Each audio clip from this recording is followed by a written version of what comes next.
misal için damını yaptık da onun karnizleri var.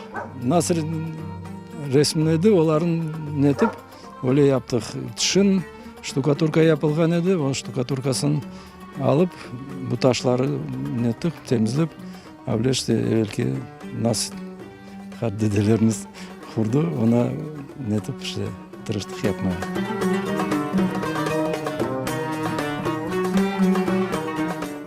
Biz anda iş yaptık da bir minaret olacak olan yerin kararlap başladık onun nesin temelini kıdırmaya.